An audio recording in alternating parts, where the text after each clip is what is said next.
When we think of the worst war crimes of World War II, the Nazis often come to mind.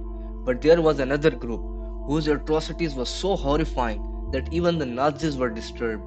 Japan's infamous Unit 731. The secretive research unit committed some of the most inhumane experiments in human history. In this video, we uncover the terrifying truth behind Unit 731 and why their actions shocked even Hitler's regime. Unit 731 was a covert biological and chemical warfare research division of the Imperial Japanese Army. Established in 1936 and led by General Shiro Ishii, it was disguised as a water purification unit but was actually a laboratory of horrors. Located in Harbin, Manchuria, this unit carried out brutal experiments on prisoners, including Chinese civilians, Soviet captives, and even Allied prisoners of war. Experiments conducted in Unit 731 were beyond imagination.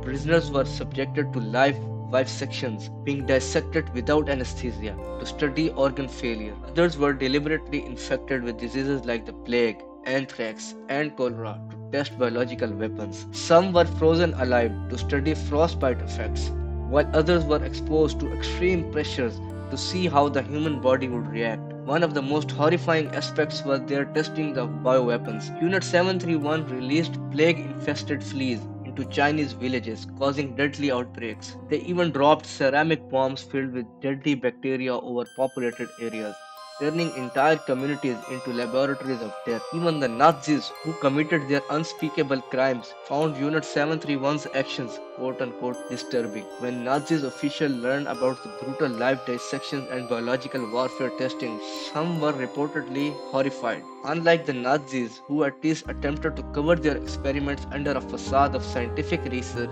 Unit 731 performed their atrocities in a far more ruthless and systematic manner. While Nazis war criminals were put on trial and executed, the leader of Unit 731 managed to escape justice. The United States secretly granted them immunity in exchange for their research on biological warfare. General Shiro Ishii and his team lived freely after the war, with some even continuing their work in Japan and the US. The horrors of Unit 731 remain one of history's darkest secrets. Unlike Nazi Germany, Japan never fully acknowledged its wartime atrocities, and many details of Unit 731 were buried for decades, but history must never forget.